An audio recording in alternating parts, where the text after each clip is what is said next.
मैथिली आ भोजपुरी के सबसे नीक चैनल एपी प्रोडक्शन दरभंगा के एखनई लाल बटन दबाकर सब्सक्राइब करू और घंटी के निशान बटन के जरूर दबाओ ताकि नव नव ऑडियो आ वीडियो अहाँ सब लग तुरंत पहुँच सके।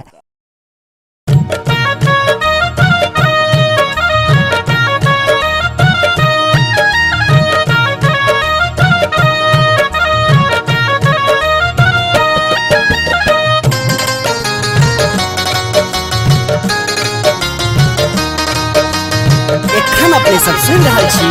एपी प्रोडक्शन के प्रस्तुति। आजो धनवा कुटाओ चारु बरबा से, आजो धनवा कुटाओ चारु बरबा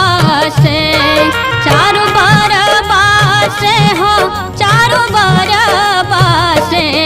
बन ठाने बरला अबधबा से, बन ठाने बरला अबधबा से।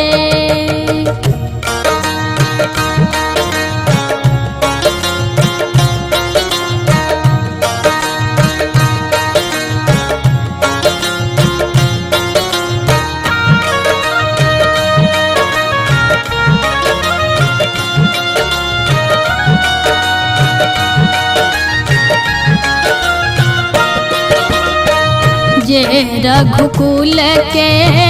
वीर कहावती, जे रघुकुल के वीर कहावती, बान्हु सख कांचे डोरबा से,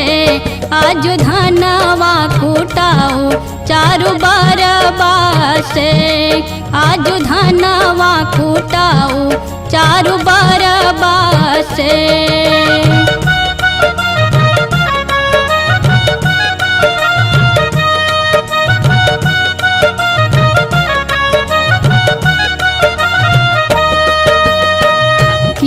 बहिया की नृप फूल बालक की, बहिया की नृप फूल बालक, बूझबो खरी मुसरबा से, आज धनवा कुटाओ चारु बरबा से, आज धनवा कुटाओ चारु बरबा से।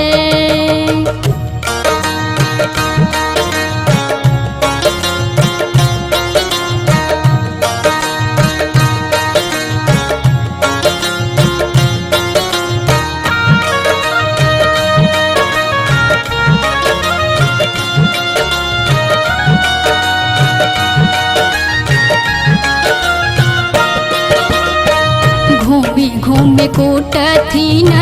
धान ललन सब, घूमी घूमी कूटथिन धान ललन सब, विवश भेल व्यवहारबा से, आज धनवा कुटाओ चारु बरबा से, आज धनवा कुटाओ चारु बरबा से, चारु बरबा से हो चारु बरबा से, बन ठाने बरला अबधबा से, बन ठाने बरला अबधबा से,